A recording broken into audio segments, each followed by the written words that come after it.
I'm gonna show off my rabbi skills now.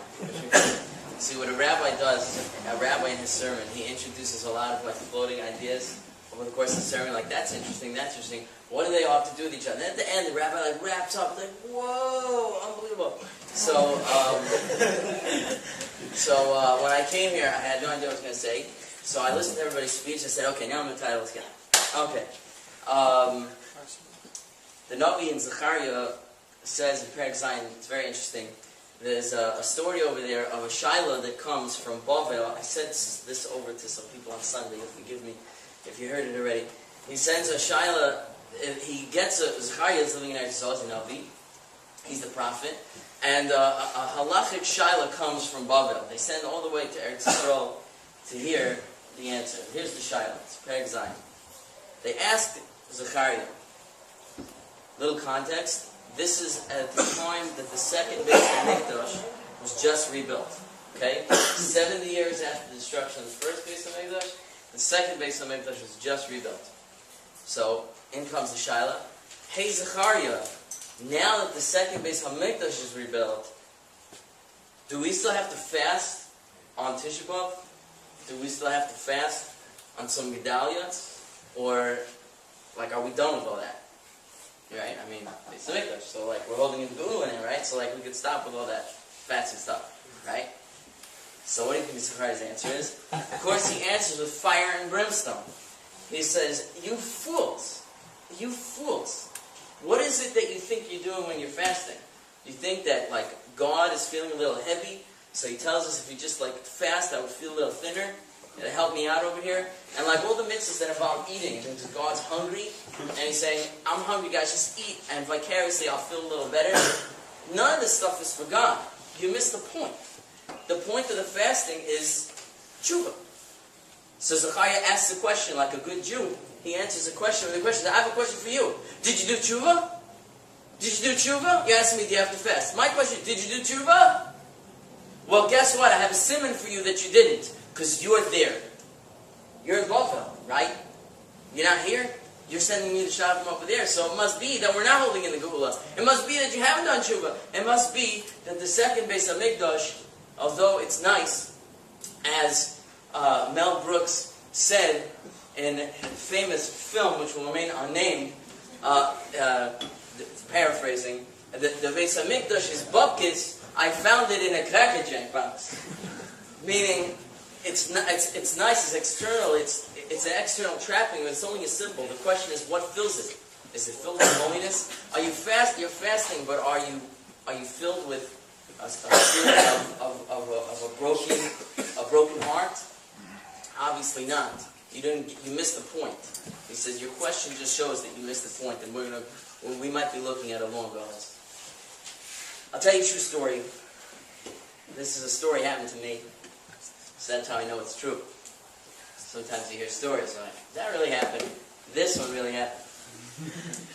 A number of years ago, I was living in Eretz Yisrael, and it was this time of year. And so the first night of Selichot was, of course, Motzei Shabbos, and Selichot was called for 12:30 at the local shul. We said Selichot for an hour on the first night of Selichot. And so I was very tired, Motzei Shabbos. I knew I wasn't going to be able to stay up till 12:30. And everybody says Selichot Saturday night, so there's no way to get Selichot Sunday morning. And I'm like, I'm not going to make it. I'm going to lay down and have a little nap. I'm going to wake up and I'm going to go to Selichot. So I lay down on my couch, and suddenly I wake up and it's 12:40. It's 12:40. It's 10 minutes into the first night Selichot. And I jump up with a start, and I run out the door, and I don't know where I'm going. I'm just running. I'm like, it's Jerusalem. I will find a shul. So I'm running. I didn't plan this out very well. And I run into the first shul I find, happened to be a little steeple, and it was built just like ours with the entrance in the front, so you could feel really embarrassed when you walk in late.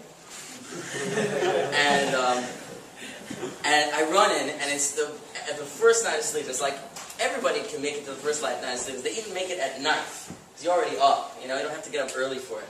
If you don't make it the first night of sleep, you are the biggest loser in the world. You could throw your ksiva v'chasima teva out the window. I was like, oh gosh, this is not a good start to my era of forgiveness. So I run in, and everybody's in the middle, and they're looking at me like, he's late, loser. And of course they were too polite to say anything, but I knew what they were thinking.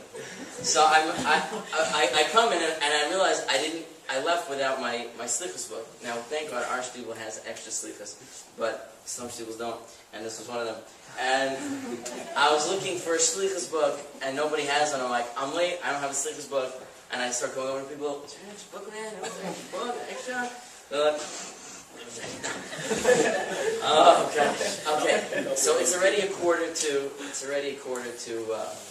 1.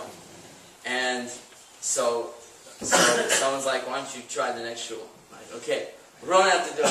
Run out the back. So this one, I will find the shul. Running.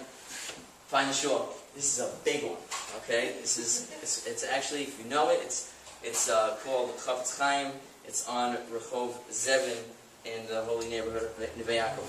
So I ran inside, and it's a big base medrash, big, hundreds of seats, and it's full. Okay, thank God the entrance in the back. So I come in, I don't feel as embarrassed, and it's now about 10 to 1, and I'm like looking for a slichus book, and it's a big place, and I'm looking up the rows and down the rows. Gosh. I don't see one anywhere, so it's a big building. I run upstairs. I'm going from one room to another. There's shelves everywhere. I'm checking one shelf, another shelf. There's got to be somewhere in this place. There's got to be a slichus book. This is a big shul. There's got to be an extra book somewhere in the shul. And I'm going to find it. And I go upstairs, downstairs, this room, that shelf, this shelf. Nothing. It's 1 o'clock in the morning. Sleep is half over, and I can't describe to you how horrible I felt, as you might imagine at this point. So I gave up. I said, I'm not finding the slichus book. This has been the worst slichus experience ever, and I'm the biggest loser in the world. So I sat down in a little corner in my misery, and I did something that might shock you. I started talking to God. I said, well, God, here we are. First night of slichus. Yours truly, Mr. Loser. As you probably already surmised, I don't have a slichus book. I woke up late for slichus.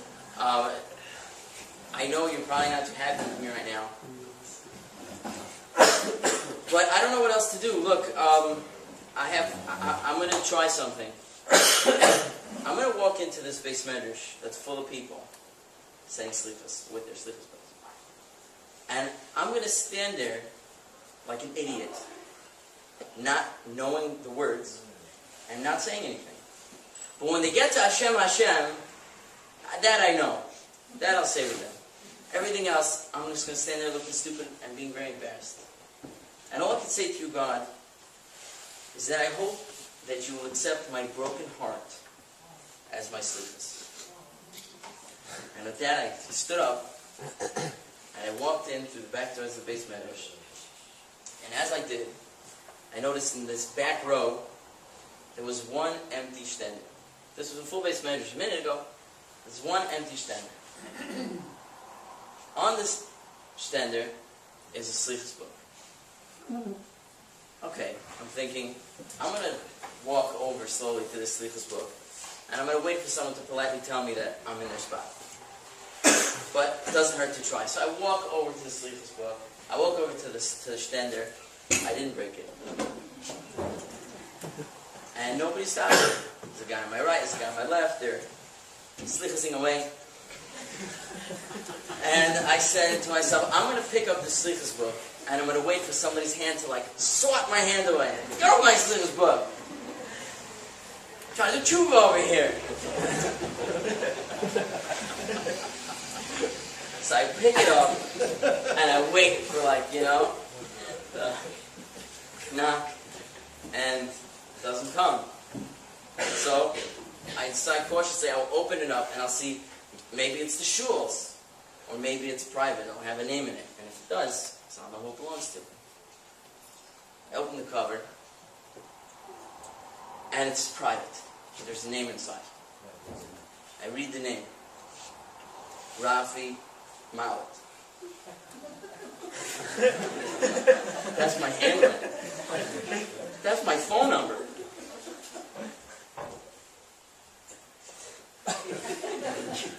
You do that. This is a true story.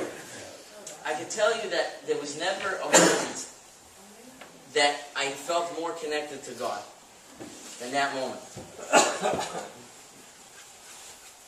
And I realized that sometimes you have to make yourself go outside your comfort zone. Our sleepless books are our comfort zone. Our Sidurim are our comfort zones. Our day-to-day, rote actions of Judaism. I'm doing what I'm supposed to do. I do this, I do that. These are our comfort zones. We convince ourselves that, we're where we're supposed to be. But sometimes we're taken out of our comfort zones. We have to turn to God and say, God, get me out of this place. And only then do we actually realize how far we were. And only then can we actually become as close as we can become. This is a true story. It really happened. Okay. I have the book to prove it. I should have brought it. I could show it to you. I have. So what I want to close with is, don't miss the point. Don't be like, did I shake hard enough, Zechariah, when I said my sleepless? Can I stop now? Am I done? Shul over? Is it time? Is this mine yet? I ate the shear of matzah? Zechariah, am I done yet? What's he going to answer? What's God going to answer you? It's like, Rachamana liba boy. Where's your heart? Is your heart turned to me? Did you do tshuva? Did you do tshuva? That's the questions God's asking right now. Did you do tshuva? Good night.